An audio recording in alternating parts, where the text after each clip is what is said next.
not testing. Okay, see, this is what sucks. We're not going to be able to recreate the magic. You got me in here. So it's a whole different magic. Brand spanking new. Whole different magic. Wait, how did you kick it off though? Welcome back to Two Lazy Guys. Okay, let me one question. Discuss Westworld. You just ruined my intro. You weren't introing. It wasn't even recording. Yeah, we are recording. We are recording? Jesus Christ. All right, continue. So, that individual would be Sam. The drunk guy that's not in the title. You know me as Jared. I'm Dave. And we got Dave. So, what was your question, though? Let's start it off with... I was trying to get through my notes. The Civil War recruiting, did that happen in episode 2 or episode 3? What the peanut gallery question? What? Ammunition. We're talking... Yes, there was... They were walking in, and there was an episode 3. That was... It was 3. Was it 3? Yeah, because episode 2 is when the guys first come off the bus. Yeah, when they first get off the train. So that's... All right, I'm squaring my notes. Yep. All right, so... The space bus. To bring everybody up to... the space bus. The space bus turns into a Western train. It's great. Let's bring everybody up to speed then. So, we have discussed 1 and 2. We are now on to episode 3. For those of you keeping score, as best we can. That's best. So, Mr. Jared though has been trying to hold off on, too many theories, that sort of thing, as to what exactly is going on. I got theories all over the place. So, like, my favorite right now is that it takes place in outer space. Here's the thing. Thank you. Or maybe underwater. It's either outer space or underground. Yes. We'll discuss that later. Here's what's up. I have my theories. However, I am holding my tongue on them. Not because I'm worried about sounding stupid or anything. We're two lazy guys. We don't give... I don't care. No. Well, I'm not a lazy guy. I'm a drunk guy. So what it is I'm actually waiting because I have seen the writing on the wall. I believe I even expressed them to you earlier, feelings of a dissociative kind when it comes to William and Logan. Or as we like to call them, Black Hat, White Hat. Yeah, Black Hat, White Hat, man. Well, Black Hat, White Hat, just like I've talked to you guys off the air, represent kind of the original 2 characters from the film that roll in. Give us a year on this, though. What's that? Give us a year. You said film. 1973. The 1973 film starring Yul Brynner and some guy with a fantastic mustache whose name I don't remember right now. For those who are not indoctrinated, you might need to... That dude from The King and I. Yes, that guy. And his protagonist was this guy with this fantastic mustache who looked like a porn star. And I don't remember his name. Well, it was the 70s. Everybody had great... everybody had porn stashes. They also mentioned Yul Brynner in that song by Taco. And actually, I did a Google search, and like with the first time when they walk in episode 1 to the cooling chamber, the cold storage, as they walk into the vault, there's a silhouette of Yul Brynner, or well, not a silhouette, but like a stand-up of Yul Brynner in the corner in a background shot. I've noticed that. I caught it somewhere else too. I remember seeing a dude that it was out of focus, but it was clearly meant to be Yul Brynner in that cowboy hat, and it's in a picture. Yes. Somewhere, right? I thought. Well, that's like where they walk through cold storage. Like he's like right there in the far corner. Yeah, maybe that's it. Which really, by the way, brings me the fascinating fact that Ed Harris... Got to keep it episode 3, but go ahead.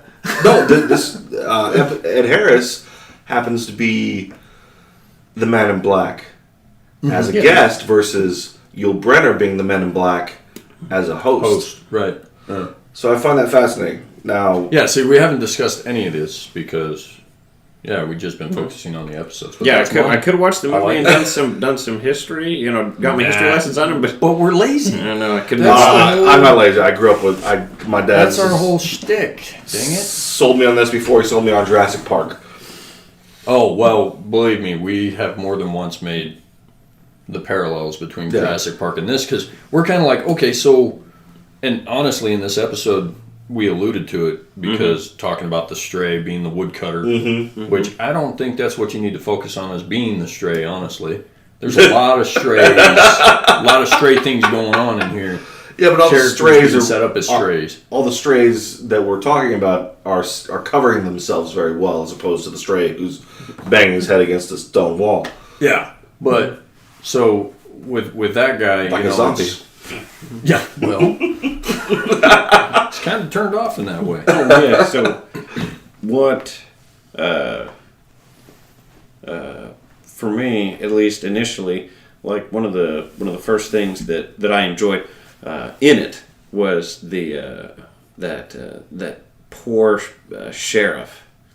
Oh yeah, I really loved the sheriff in there who just always has this horribly confused look on his face. Like, how did this guy get to be the sheriff? Because anytime somebody starts, talk, okay, well maybe we should, this is our plan. Let's go this way. They cut to him, and he's got like this sort of like a Chris Farley look, like. I was thinking like, Slim Pickens, but yeah, Slim Pickens, exactly. We're like, oh man, this Slim Pickens, he's very much a Slim Pickens. Or, well, no, like... and that's where I bring in my Disney reference. Mm-hmm. It's the Apple Dumpling Gang, man. You got Tim Conway and freaking Don Knotts. Yes. He is the caliber of Tim Conway. Yeah. Because it's kind of like you have to feel sorry for the schlub. But he's just that comedic... I don't know. He dies horribly. Well, it's not really comedic relief. He's a really subtle comedy. Yeah, well, it's because he's so pathetic that it's like, well, how's he going to die this time? And oh my gosh, he was big stuck this time, wasn't he? Yeah, horribly. He was skewered. Prison shanked. Hacked and yeah. But yeah, see, we don't do this stuff in order. You know what? Let me just do this then, because what did you enjoy about this episode? Well, one of the things that I enjoyed just straight off from the beginning was Evan Rachel Wood. Just the range of emotion that she expresses in her face. Mm-hmm. Especially when she's or lack thereof. doing the servicing interviews. Mm-hmm. Just how it flows just beautifully. And then there was that moment, like we were discussing before we came on air, where I was like, okay, when Ed Harris we actually see him close the door. And we're like, okay, we thought that Ed Harris raped her, but now we're thinking, did he mutilate her? Because he's done undoing his pants. Right. He's pulling out a different knife. Yeah, and he's searching for something. Right. Clearly. Yeah, he's trying to find the end of the story. Yeah. To this place. He's constantly referencing, like, how does this thing end? The maze. Mm-hmm. Yeah. And that seems to be what he's hunting for. Yes. Okay. Although we don't really know exactly how he's hunting for it. Yeah. I got one more thing. Oh, go on. Just blew me away. When they're sitting there and they're doing their little banter, Evan Rachel Wood and Bernard. No, not Bernard. Oh. The bounty hunter. Teddy. Yeah, Teddy. Oh, yeah, Ted. And she we says do this all the time. And she says some days seem like some days seems like they. Her demeanor. The people saying them mean never. Yeah. I'm just like, wow. It was the delivery of that line. Yeah. How everything's just like lovey-dovey and and all of a sudden when he says that, her demeanor just completely changes and she's like, I know I'm never getting out of here. This is never happening. I mean, she just... That was fantastic. I don't... And this plays to the whole how HBO likes to do their shows. They don't have the same director on their serialized... Well, most television shows don't. There's always a rotation of directors. They give everybody a crack. And this one, clearly he got some range from her to the point where it's like, okay, I need you to be bipolar. 1 minute, you're going to be Little Miss, Tuffet sitting on her Muffet or whatever. And then you're going to become, hey, serious? If you aren't willing to take this relationship anywhere, tell me now. It wasn't so much bipolar as just being like, it was just realizing the situation, and that's why I highlighted that line. I was just like, that is just fantastic because it's like, okay, here we are, we're all lovey-dovey, and then you're just like, you're lying to me. Well, now see, and this is something that I always like. I'm gonna point out is with every episode, you are guaranteed at least one money line that encompasses the entire episode. Yeah, the biblical references for every 1 and 3. I didn't see 1 and 2. Well, one was the father. Well, then you get the Lazarus steer, explaining and then to the Lazarus, Yeah. something else. He mentioned Lazarus twice in that. Oh yeah. And then in episode 3, Well, see, we covered episode 1 and 2 with what they were. This one for me, I'll just share with you what I felt it was. So you got, how do you say her name? Leslie? Elsie. God, Elsie. You got Elsie and security dude. yeah, And they're walking along, and it's the part where she's looking at the shell, and he's like, "Oh, well, that's Orion." And she's like, "Well, what the hell?" You know, she's like, "What are you, Magellan?" You know, and the guy's like, "Well, maybe it's part of my narrative." That right there. yeah, that was good. Being able to keep you guessing as to, well, wait a minute, what do you mean? I get he's poking fun at it all, but that to me was what this episode centered around, was narrative and how it drives the character. Because, I mean, we got blown away with Teddy taking up more than a good quarter of everything. Because his narrative, literal narrative, got so much more body. Yeah. Right? But Which I they digress. brought up. Before I get into that, Dave, what do you like about this one? I also like the after Tim Conway's / the sheriff. I also like the lady wearing Clint Eastwood's poncho. Yeah, When they that got the bad and the ugly. I was like, oh, is she gonna have that oven door underneath? I always think of Marty McFly from Back to the Future 3. Yeah. Instead of, I don't go to Clint Eastwood. Well, you realize that's I'm broke. where that reference. Of course. It's just, now I go to, you're wearing a pair of sneakers with the freaking stove oven door. I thought it's because you were going to be a big fan of his pink attire. Where'd you get them fancy moccasins? That cowboy of the Atom attire. Oh my god! Yeah, no.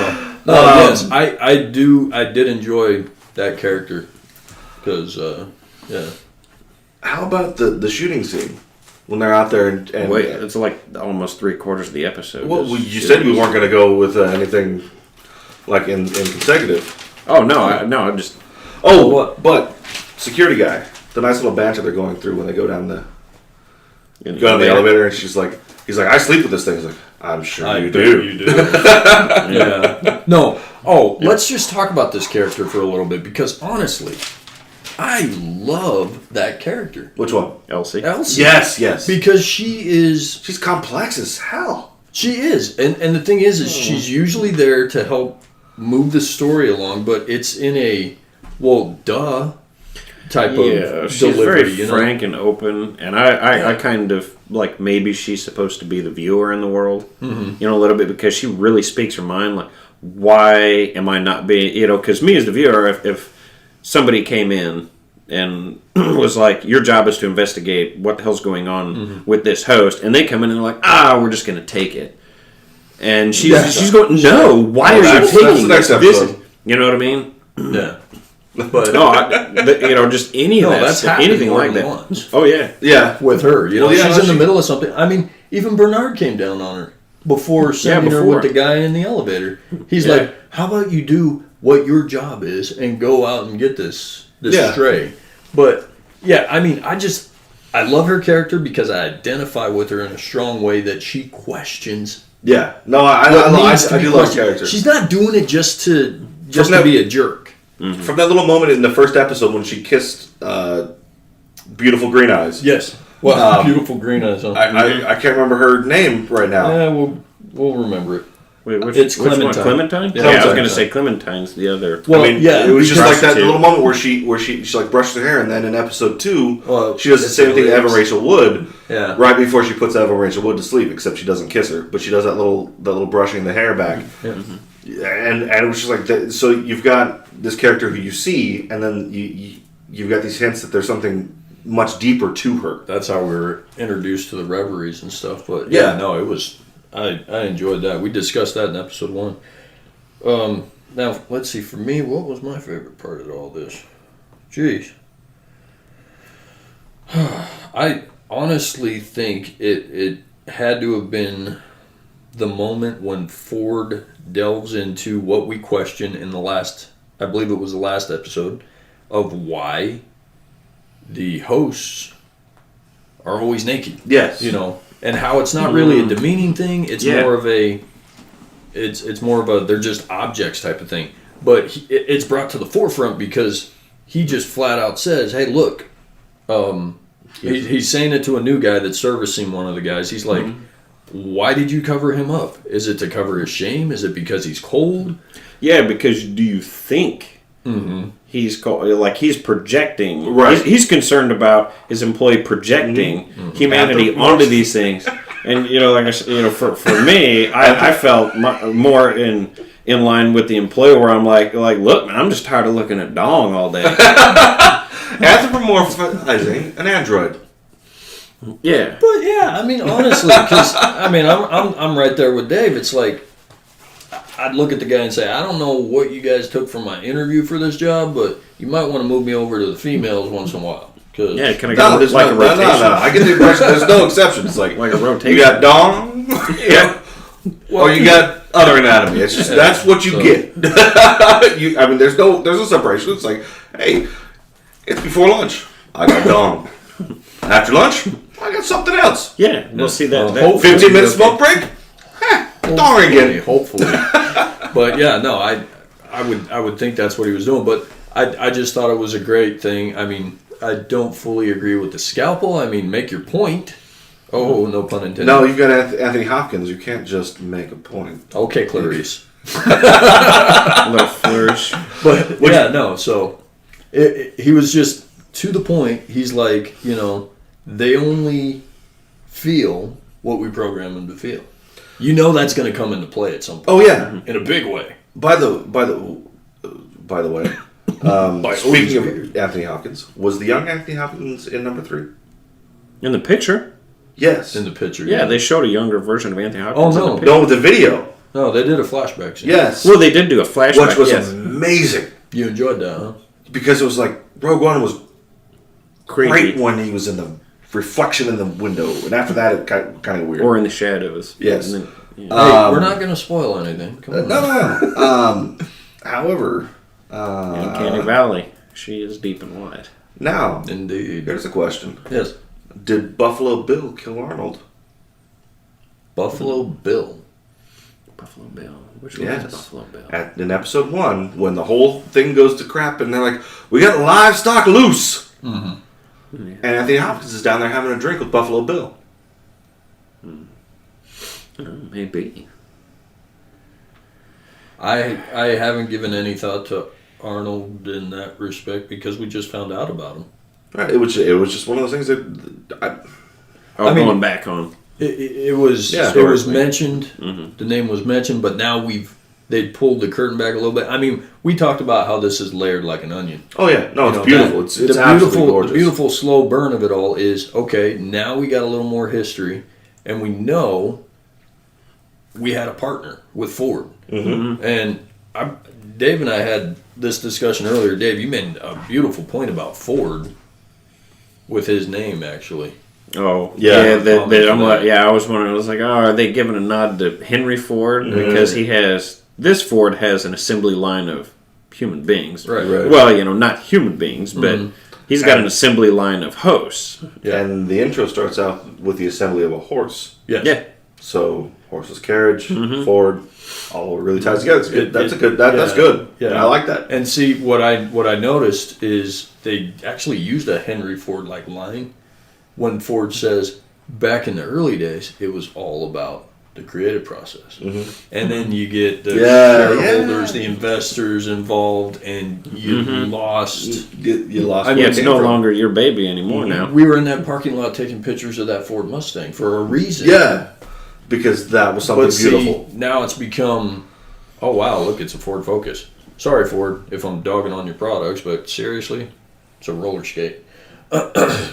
It's a commuter car. That's what it is. But let's go back to the story because We ain't getting any plugs from Ford out of this. we balanced out that statement. Let's go back to the story. Yes. No, I just thought it was Oh, a great point. when they're riding up after Wyatt, there's Okay. big Yeah. biblical reference number for episode 3. I didn't catch one in episode 2. Okay. But I'm not zeroing in on anything biblical. I'm catching all kinds of biblical references. Too lazy for it. Wyatt, the sheriff says, is a pestilence. Oh, yeah. And Teddy is the flood. His name is Teddy Flood. Mm-hmm. Oh, dear. Yeah. And, you know, I knew his name was Flood, but that didn't...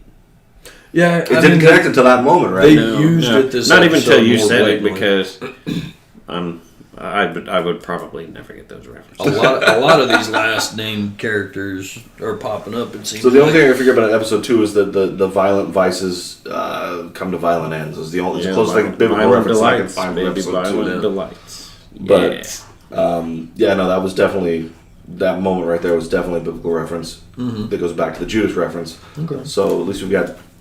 Well, since you bring up Teddy, let's delve into that a little bit, because that was one of the things I enjoyed about this. Is again, it felt like half the episode, but it wasn't quite half the episode. Teddy, man, as an actor, he must be loving the fact that you can just download a backstory into him, because you had Ford sitting there, and he's like, "Listen up, man. You are not there." You know, he asks. And he's like, well, there's a girl. And he's like, you're never getting the girl. You're simply there to help people, to keep her anchored to this geographical location so people can get on her and kill you storyline. You know? Yeah. Basically eventually they're going to kill you like, and dude, take her. You're never going to get her.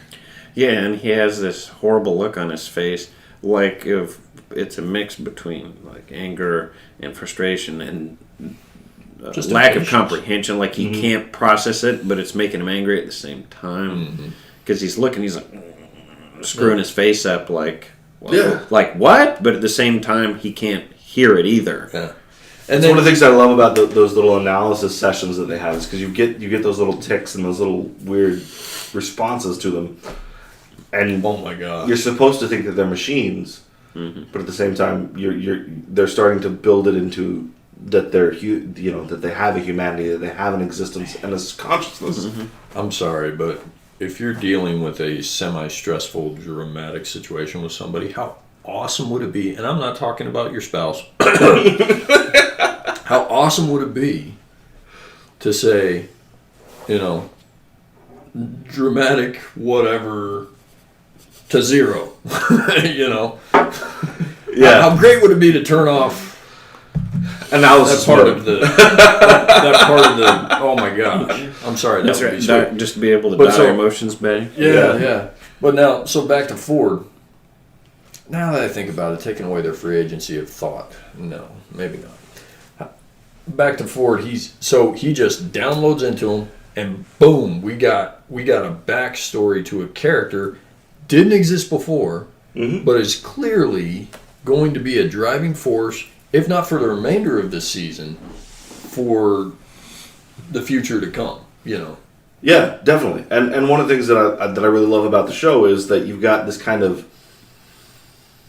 open world video game mode to the whole experience. Do we need to bring him in on Red Dead Redemption? I guess. Okay.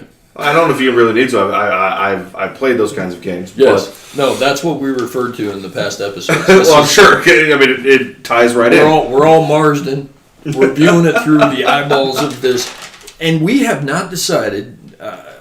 We haven't thrown our conjuncture at it yet. Is she the protagonist, or is she going to end up the villain? We're seeing it all through her eyes, but I don't know if I'm sold on her. Yeah, like in the end, like where's she going to be in the end? Is she going to be the hero? Is she going to be the villain? Because we're waiting for the Jurassic Park moment. Is she going to be the one that goes off and kills everybody? Yeah, and that's where it's weird because, like I said earlier. Yul Brynner was the host who went rogue, and really you've got Ed Harris, who's the guest, who's essentially going rogue. So I have a feeling that you're going to see it the exact opposite of what the original film was, where you've got the guests. Well, there was that line earlier that we'd covered on the previous episodes, where wasn't that guest. The security guy, somebody came up and said, "Oh, we got a call for a huge pyrotechnic." Yeah. Yes. Was that like in episode 2 or something? 1 or 2. Is it 1 or 2 where I they think- said... Yeah, because it's in like this 2. guy just went off. He was killing the everybody. And it's guest- like, oh, that guy gets to do whatever he wants. Oh yeah, that was episode 2. The security guard Ed was Harris, like, no, who's just that like- guy, he gets whatever he Yeah, wants. exactly. They're like, he can go rogue because nobody's going to stop him. Yeah. Yeah, so, and see, that's what I'm really enjoying about the slow burn of it all as well. Are you defined by the white hat? Are you defined by the black hat? Because is everybody destined to become a black hat? Because we're in that, and see, we're kind of rehashing because, again, open world, you don't have to worry about consequences. Yeah, well... Is that what we're getting I don't to? think But it no, is. with, We've got a lot with the of- hosts, that's what I'm wondering. Is she going to end up being our protagonist or our villain? Because we're seeing it all through her eyes, and thus far it's been painted as, dang, the guests are terrible, evil creatures that have been released from hell. But based on what you're seeing as her character development, though, I don't... Is it's she got to be... It's got to almost be the hero or the villain, though, because as her Agreed. character is developing, she's definitely not going to be the damsel in distress. And that's what it is. There's growth happening, so... It's not going to be. You got a next point, but on this direct point, you got Occam's razor references. You've Yes. got Turing references. Yeah. So we have this very philosophical approach to the storyline. Just I mean, and they just keep throwing it out there. Now, the gun, Yes. her gun. Yeah. Where The did it gun come that she from? buried? Did she bury it? Did somebody else bury it for her? No, that was something that had happened before her Groundhog's Day thing. She changed events by burying that. That was Did her she? gun. Yeah. Yeah, But the I'm one pretty that sure she that- used that's the way I interpret it. Where was it that she had that gun? This one that she used in this episode came from Trevor, right? Yeah, Trevor Phillips. No, that's the next episode. No, she pickpocketed him here in episode Yeah, when he 3. shoved her into the hay.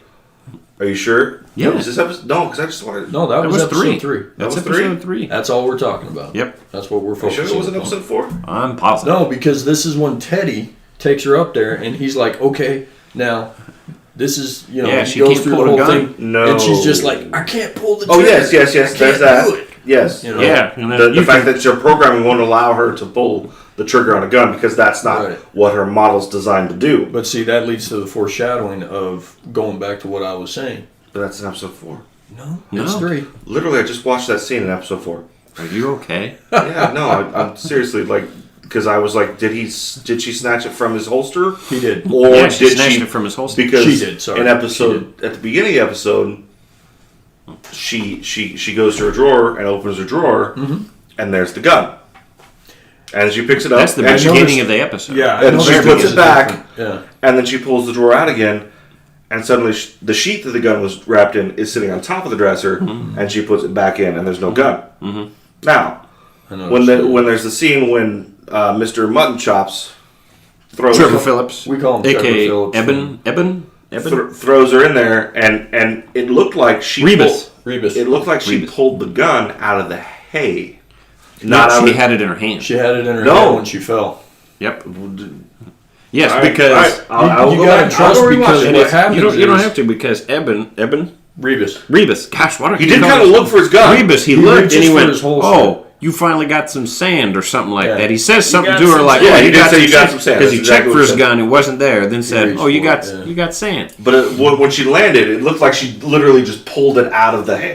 I was just as confused by all Okay, that part. all But right. upon a rewatch, I was like, "Oh, she actually pickpocketed a little." All right. Well, that's kind of what I and thought. But at drug the in. same time, it looked like she literally pulled it out of the hay. So I was like, did she snatch it from him, or did she Okay. pull it out of the hay? Because when Yeah. she didn't put it back in the dresser. She put it in the barn, anticipating Ed Harris, because you get that Ed Harris flashback. Yes, At the good. same time. Good, yeah. I and might that- say you're reading too much into it, but it's Well, impossible with this one. You can't really. This show kind of anything. allows you to do that, Oh, yeah. and encourages you to do that because it's all there. Yeah, Hang on. Why Like I is said, it I love it. encouraging? Why do you think it's encouraging? Because that again goes back to me with Black Hat and White Hat, as we're calling them. A lot of it has to do with just maybe my way of thinking. Like, Buffalo did Cody kill Arnold? 3 episodes later, nobody really thinks about Cody, but here he is having a drink with Cody. And the entire security team comes down to check on this, and he doesn't tell anybody. He's like, I'm gonna have a drink with Buffalo Bill Cody. Well, yeah, but And see, with that, so stuff, why would he have a drink with Buffalo Bill Cody But with that stuff, and I mean with Abernathy, with Dolores' dad, these characters have been around for a long time. Right, and Buffalo We don't know how old they are. Well, Buffalo Bill, Cody Bill, whoever obviously it is. was one of the originals. Yeah, he's That like was- a generation one, if you will. Right. But Just how many like of these Dolores. other ones, yes, Yeah, Dolores are is generation old, one. old, So, old. Yeah.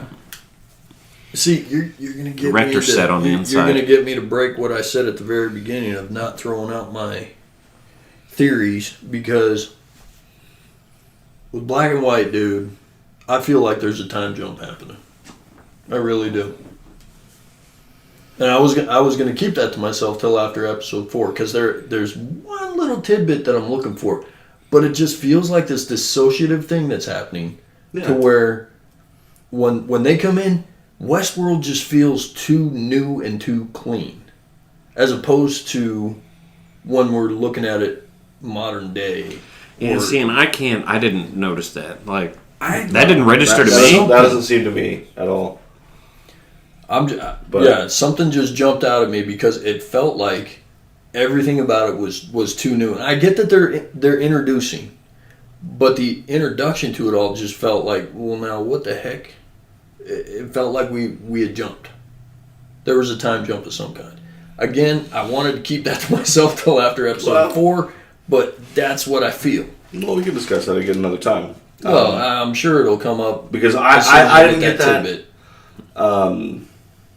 I didn't get that. But I haven't say I finished didn't. episode I 4 didn't yet either.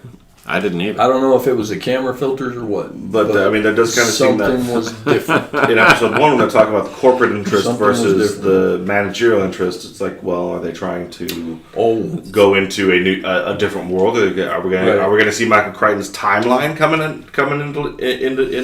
focus here? well, You know, without the timeline thing, with actually just robots. right. Who Yeah, knows? possible. If they follow the old stuff, nobody would watch that. Are we talking about Westworld turning into the new Disneyland, where you got World of Tomorrow, all those kinds of things, Fantasyland, and it's been entirely too long since I've been to Disneyland. I need to Could the rectify park be that much bigger? Do you suppose? Well, based on Well, what is you've the seen park in the digital? the park in that aerial view that you Right. get on the 3D map that the security people have, Yeah. you can't even make out the towns on it. Oh, No, they have to zoom in on. They got to zoom in, so Yeah.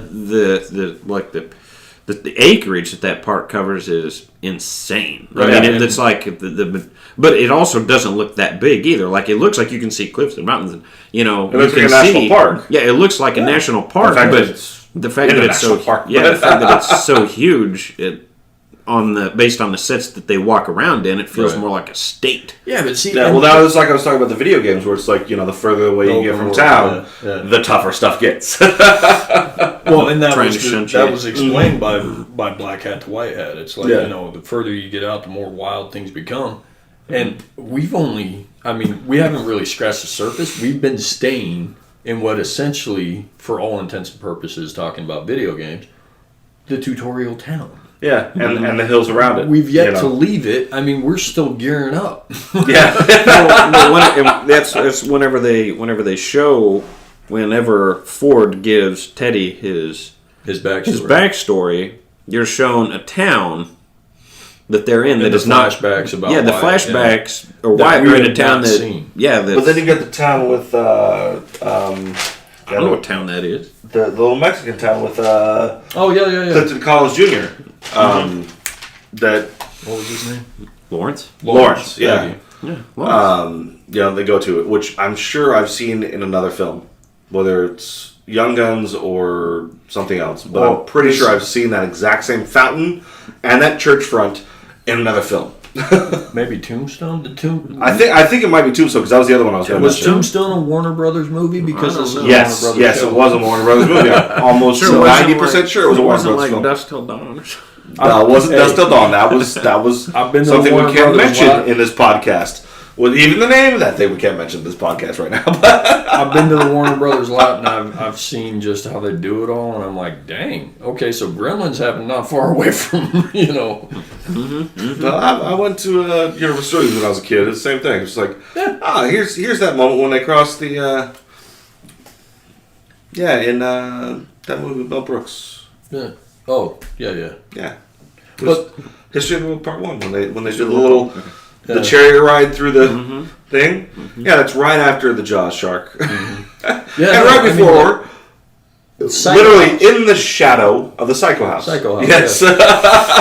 But no, I mean, like the Warner Brothers lot, they take you past the little pond, and you're like, where have I seen this before? They give you all these references and stuff, and then the one that everybody always keys in on, and that log right there, oh my gosh, that's where Kermit the Frog was when he sang Rainbow Connection. And it's just this little body of water that is just a dumpy little piece of... Well, yeah, he's a frog. They kind of live in brackish water. Well, but yeah, I mean, all right. They filmed so many other things there. But I digress. So, let's see. What else do we need to touch upon? The inner monologues, how they were talking about how they thought that primitive man had interpreted his inner monologue as the voice of God. Mm-hmm. And so they thought, well, maybe if we program them so that they hear their programming as their inner monologue. And I was like, well, then they got no wonder they're all going, haywire and crazy, because there's no improvisation in the code. It's just like a broken record that would run for a while, and then the voice of God would start repeating himself verbatim, which we've heard, and then they'd all melt down. Now, if they were formatting them properly, in their heads, that wouldn't be a problem because they wouldn't remember the prior playback of their programming. But they're clearly doing a poor job. They're not zeroing out the hard drives. They're not hitting that sleep cycle. And so, rebooting. They're just like rebooting them, and I can't think of that. For formatting, they're not doing a low-level format. They're just like deleting the partition table, so all the data's still there until it's overwritten. And that's episode 1 when they talk about the reveries. Mm-hmm. That's exactly what it was. It's like, well, it's just old data that they're accessing supposedly subconsciously. Well, obviously we see from what's her name, the Madam's memories, that's not really subconscious. Maeve. Yeah, Maeve. Yes. She has memories from a previous life. Yes. At some point there. How big are the hard drives in those things? Dude, I don't know. Again, we don't have a reference for what time period this is in, so we could be talking teraflops of data. I mean, see the size of those phones and those little screens that they fold out? Dear God, where could that be? Okay. All right, now. Yeah, none of those are the Nexus. The flies. Yeah. They're not robots. I know. I wondered the same thing. Yeah, are the flies robots? No, see, here's where I think it's like in episode 1. Is there such a thing as a fly reverie? When Sheriff freaked out, it's because he had a fly on his face. Mm. And then in the end of episode 2, I believe, or was it the end of episode 1? He had like a robo-stroke. Yeah, but there was a fly on his face, and that's where the twitching started. Mm. The fly landed on his face, and the twitching started. But see, I think they're real flies because they're real flies. I zoomed in on it, and I was expecting to see like a little car. Mm-hmm. The little car. The little car. Like the little car. Remember cars? Yeah. Cars too. Yeah. It's a VW. Yeah. But the fly landed on the sheriff's face and he started twitching and everything went haywire on him. And then you got a theory about the flies? Is that what you're? At the very beginning of episode 1, what's crawling across Everett Wood's face is a fly. Right. And then when Teddy comes upon all the corpses. But man, they're flies. Yes, and that's where this note came from actually. Mm-hmm. And then you've got the end of episode 2, I think it is, where she's out there and she's doing her scripted thing, and the fly lands on her and she smacks it and kills it. Because in episode 1 they say they're so docile they can't hurt a fly. Right. They've been literally saying they cannot hurt a fly, and so flies have been playing out throughout this entire, at least so far. In every episode, there's been some incidents where there is one significant fly, or as opposed in this episode where you've got a significant amount of flies. Are you trying to go back to your biblical reference of the pestilence? Maybe, I don't know. Maybe the flies are robots and they're transferring data. I'm just curious. I'm just curious to see where the flies go because they're obviously a prevalent part of the story. It's fun to read into these things, but that is not reading in. That is obvious foreshadowing of some kind.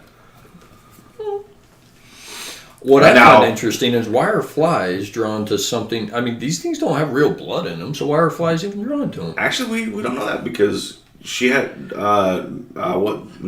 had MRSA, which is a flesh-eating bacteria. Yes, yeah, and I've wondered about the milk stuff and how they the milk stuff. turn them into the. That's the That's milk. just telling him. And Someone's like, don't mind the smell. That one dude is fixated on milk, and the stuff that they manufacture him in looks like milk. Yeah. And he's constantly drinking Mother's milk. Mother's milk. Oh my gosh! Mad Max. I'm sure it's supposed to be some kind of plastic, but the other thing that was really fun is when all of Wyatt's guys showed up. Yes. Kind of sounded like a Sand People cry. Yeah, those. Yeah, that's our Tim Conway sheriff. Yeah. Well, yeah, no. So speaking, you got all these. These flies flying. I'm only going to be worried if Jeff Goldblum shows up. No kidding. Oh my. But no, that is an interesting thing. Okay, so Teddy, I mean, he goes full off, empties an entire, every bullet he has. And doesn't harm these guys. So did he shoot at? They couldn't have been hosts. Yeah, because they didn't miss a beat. Well, maybe they are hosts because he did say that his army had grown significantly. So maybe, not hosts, but guests. Guests. That's what I'm thinking. Yeah, they could be guests, or they could be hosts because same thing Hopkins said earlier. They could just be a program because they only feel what we tell them to feel. Yes. Oh, good point. Good point. But see, that was one of those moments where it was kind of like a John McClane movie. I had to keep track, and he fired off like 7 rounds. Well, the 6-shooter. Here's a fun thing because I did some research on Ed Harris's gun. It's actually a 9-round gun with a 20 gauge shotgun shell underneath of it. Really? Yeah. I mean, it is actually a gun that was manufactured in 1845. Yeah, but it was actually originally a cap and powder, like the old Colt, Confederate Colt, or U.S. Army Colt ones like Clint Eastwood used to carry. The ones that were actually cap and ball as opposed to cartridge shells. And because he starts putting those out there, and I was like, wait a minute, they were just recruiting for the Civil War. Why does he have cartridge shells when all they have is cap and ball? I thought we already covered this. He gets whatever he wants. Well, he does. He gets whatever he wants. But he can have a laser gun. I was just trying to figure out. I was trying to remember. I was like, wait a minute. When did cartridge shells actually enter into mainstream Americana? And it wasn't until after the Civil War when you had the U.S. Army Colt in 1871, 1873, somewhere around there. But he's sitting there loading these right after we'd seen the Union Army recruiting to fight the Confederates. So I researched it, and that gun actually existed, but it was a cap and ball chamber with 9 rounds as opposed to 6. That's why he doesn't have to reload. And then a 20 gauge shotgun shell underneath it. Historically accurate BS movie trope. Well, they actually show him, but it's like historically accurate. They actually said that there was a switch on the hammer that you could flip that would fire the shotgun shell. And in the episode, he actually cocks the hammer back, and then flips that switch and shoots a shotgun shell at the guy in the bar, or just a shotgun shell through the guy's throat that was on the other side of the wall. That's what it was. Okay. And see, to segue off of that, I don't think we finished discussing it. So, she had trouble pulling the trigger. Yes. We got to go back to that because I don't think we finished that. Oh, maybe we didn't. So, you go in there. Interesting thing takes place inside the barn because Trevor Phillips, what's his name again? Mutton chops. I feel bad about Rebus. Rebus, okay, disappears. Yeah. And you get this moment where it's Man in Black. The Man in Black. However, clearly it is a memory of hers. Yes. Because his audio, I don't know if you keyed in on it, his voice was all synthesized. Yeah. It was all messed up. And then I totally missed that. the voice you get in her head of clearly Arnold. It's Arnold or even the Bernard stuff is as we go through the episode, those things that we heard at the beginning are starting to become more and more distorted. What I was wondering, because was that Bernard's voice? I was trying to. The beginning of the episode was the security officer's voice. Because at the end of episode 1, it was the security officer's the voice that says what? Which in the barn? It was just 2 words. Kill me. Or kill him. Yeah, it's like kill him. Well, yeah, we don't know what that is, but yeah, it was that. Yeah, It was very I was trying to synthesized. figure out whose voice was that. It's layered. It's what it is. There's layered. There's layered. Yeah. It seems like there's And so, multiple voices layered on top. I mean, we've already had it with the milk guy from the last episode. Was Talking about who's Arnold? And yeah, Elise was talking about it, right? Or Elsie. Why do I keep saying her name wrong? Yeah, Elsie. I don't know. It's who's Arnold? You know, getting on that whole topic, and so you go and you hear all that, and then she's able to blam blam right in the dude's throat. Mm-hmm. But I think a lot of that had to do with Ed Harris appearing. Obviously.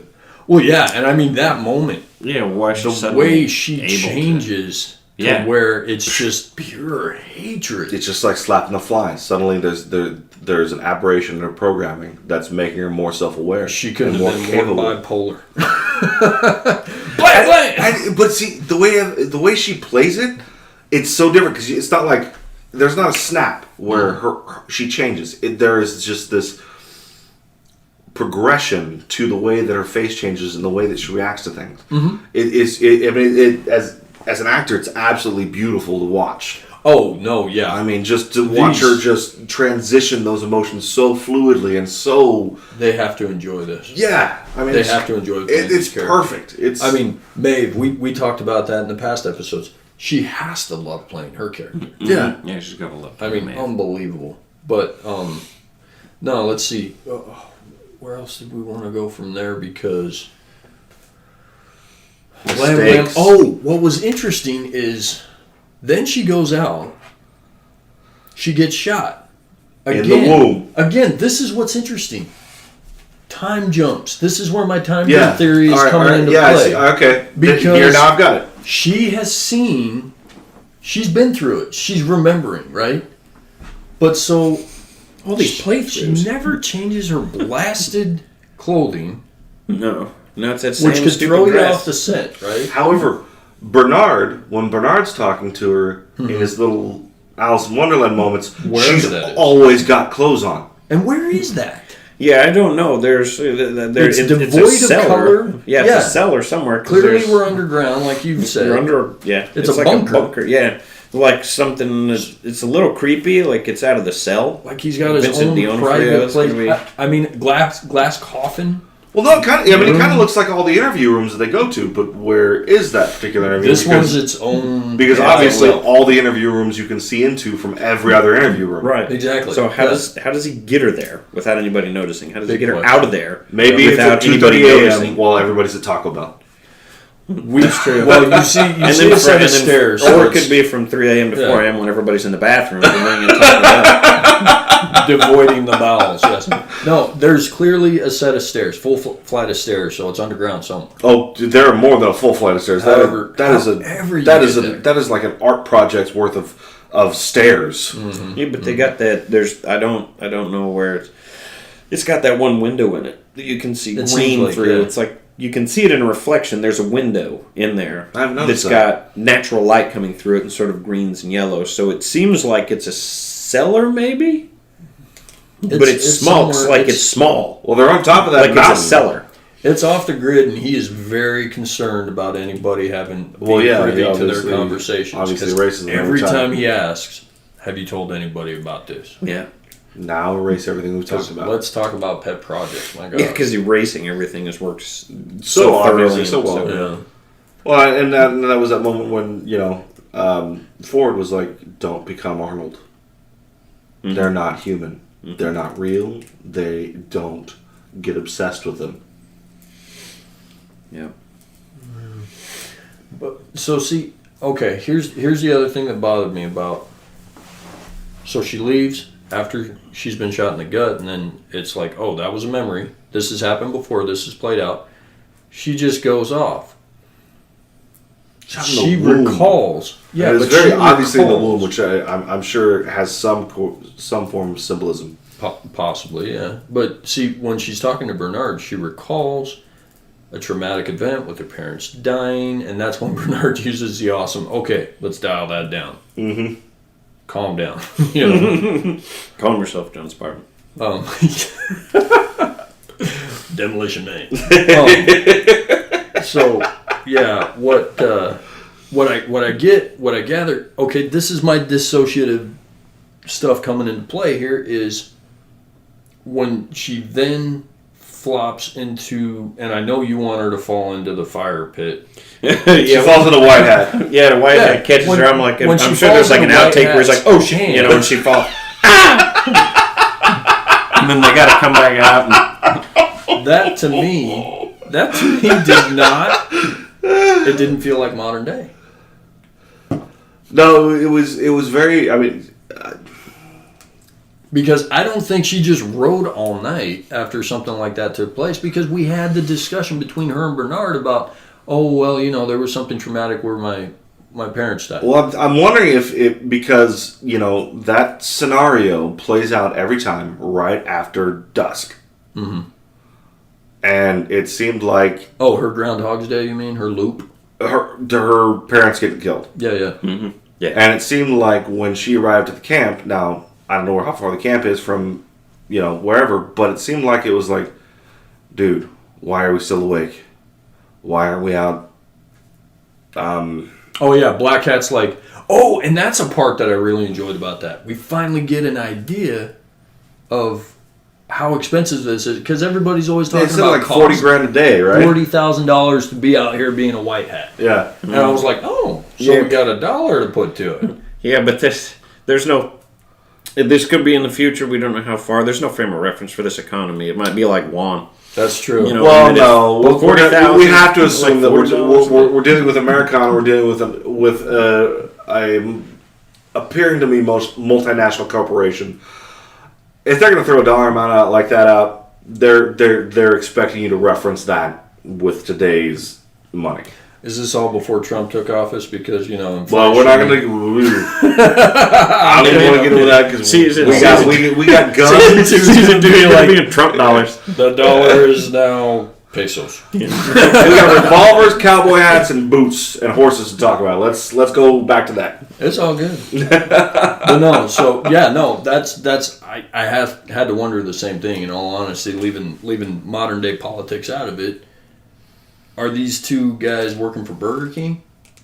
And obviously not. I like to think $40,000, dang, a day? Well, they have repeatedly made the reference that these rich, well-to-do guys, rich dudes, people are their patrons. They're not, you know. Well, I would say Disneyland, like, but the patrons, scale. but it costs $100 a person to go to Disneyland anymore. So, yeah, if you gotta go to Disneyland, you gotta be well off. Still, It's the scale of the park, world. the scale that this park It's an operates expensive on, if they do charge $40,000 a day, they're going to have pretty much the entire top 1% there. So we just figured it out. The whole reason they're not taking the time to reset anything is because they don't have the funds to be able to actually do the upkeep on the park. Mm-hmm. We figured it out. All right. Oh, man. Yeah, they're operating in the red. They're in the red. There's no black happening here. They're in the red. It's Red Dead Redemption. They're in the red. All right. No, it is quite interesting. But, I don't know. How long have we been going? I don't know. Oh, about 50 minutes. Oh, that's pretty good. That's pretty good then. So, all right, let's just go to closing comments, I suppose. So, what do we got? That's the seat cushion. One of the things I find absolutely beautiful about this, as the guy who has always loved philosophy, is that there are so many questions of humanity and consciousness that go and that go into it. I mean, just all these little references like the Turing test and Occam's razor and all these little things that throw back to the philosophy of consciousness and decision making. That so far is my favorite part of the story. As far as favorite moments, I think I've favorite moments. Mistakes. That mistakes are beautiful. Mistakes make us who we are. I mean, they have twice referenced the fact that our humanity's evolution is based on mistakes. And it's been a prevailing theme throughout the show so far. Well, and I mean that goes to one of my. That's one of my core beliefs as an individual. A wise man learns from a fool's mistakes. Yes. But a wiser man learns from his own mistakes. Exactly. So, that's one of my credos, actually. But as a lazy individual, that's about as deep as I can get. Go ahead, Dave. I don't know. It's in outer space. Can we not just think that it might be actually at the national not park underwater? that it's filmed in? What? That's way too bold and upfront. Like after everything else that the show's done and gone Why? through. We're about to lose all 30% of our national parks to corporations and states. I thought we weren't going political on this podcast. What are you Sorry, doing right now? that sip of whiskey threw me into the political. That's why we cut them off. That's why we cut them I know, off. one sip. We try to keep this F-bomb free. Well, Sorry, you're allowed Dave, go one. ahead. You're allowed one in PG-13. But we're talking we're talking about a corporation, a obviously multinational, because we've seen different nationalities in the upper management. Indeed. So why wouldn't it be purchased by a national park that it had 20 years from now been purchased by a multinational corporation? Yeah. I don't know. Very well could be. Yeah. Sorry, I didn't mean to interrupt your train of thought. Oh but no, that was the caboose. That was the caboose. Yeah. You think it's in space? Yeah. Space. Or on the ground. I think I actually Or have maybe kind of a on simulation type of idea that popped up towards the end of episode 3. I was like, is this all simulated? Are they just laying down in a tanning bed and getting plugged in and just doing what they want to do? What, the Matrix? But then you've got the androids, so that wouldn't work. So No. it doesn't fit. No, But I have had that same trouble. speculation. Why go through all the trouble? Right. Yeah. I had that speculation Yeah. of where is this? What is it? Yeah, No, and that started out previously because of the whole Episode I'm 2. going to freeze a rattlesnake. I'm going to freeze every animal that they've come across. Ford could exert control over. He's Right. very So I'm like, godlike. come on, man! Like spiders, where does this stop? How much of a control do they have on borders? You know what I mean? Before somebody wanders into a pack of actual coyotes and gets chewed up, or Which takes us back to the flies. They're back to the flies. they're not. Well, it robots. comes back to that moment when I was a kid, and I'd watched Westworld with my dad, and he's like, oh. And then Jurassic Park came out, and he's like, oh, it's like Westworld, except with dinosaurs. So I was like, what? I want to see that. And I thought that the dinosaurs were all robots, as opposed to actually being genetically engineered. So I can see where you're coming from. It's like, where do those boundaries lie where he can control a rattlesnake? Yeah. Which, by the way, in the original movie, dude gets bit by a robotic rattlesnake. Did they bother putting actual venom in the robot rattlesnake? I don't recall. It's been a while, but they were just small. It was like, and it's like, oh, it's just a robot. Yeah, the flies are, I would assume, real. Mm-hmm. I mean, that one dude was just. It was like trying to eat at a shrimp truck in Hawaii there. Oh yeah, no kidding, right? Just the amount of flies. Oh my gosh, jeez, yeah. Can't But even enjoy your meal. And I don't know where. Part of me wonders if the flies have to do with just the end of life and the recycling of life. Maybe Because they do a lot of it. I don't know. But I mean, you start out the episode with a fly crawling in our eye, and every episode has had some kind of significant fly moment. Yeah, for me, it's all about just about the, what goes on in my head afterwards. Yeah, like me imagining, no, there's no way that, if I got into the park, you know what I mean? Like what would be happening? You'd be in the saloon and you'd look over and Dave's over in the corner eating a Snickers bar and they're like, no, you can't do that here.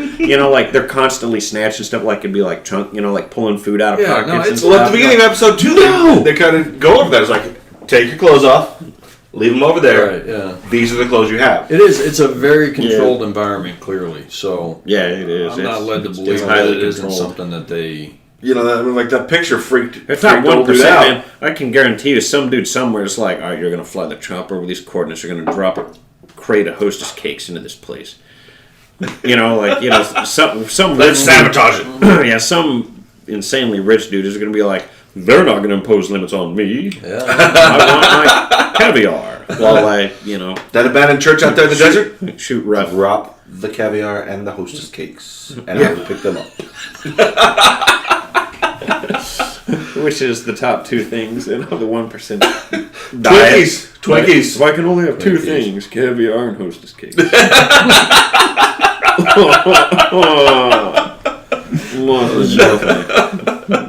All right. Hostess. And I would think on that note, Yes. we should go ahead and close this one up. So that has been our discussion on episode 3.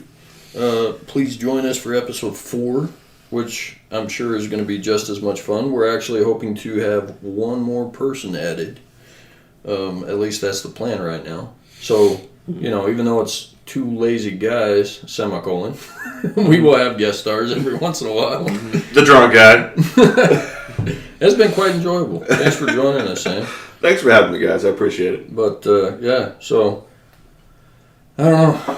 Should we keep it running so we can get our BS session in higher fidelity? Just the stop button's all the way over there. And his left hand, which is closest to the computer, is on top of his head. So that's a whole lot of effort. Just push the stop button. Most important is he's right-handed, so we're screwed. Now we got Tyrannosaurus Rex going on over here. This is not going to happen. That's the problem. It's gonna go on This there. is like a Toy Story moment.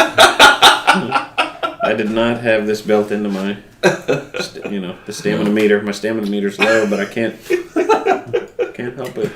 Oh, yeah. Yeah.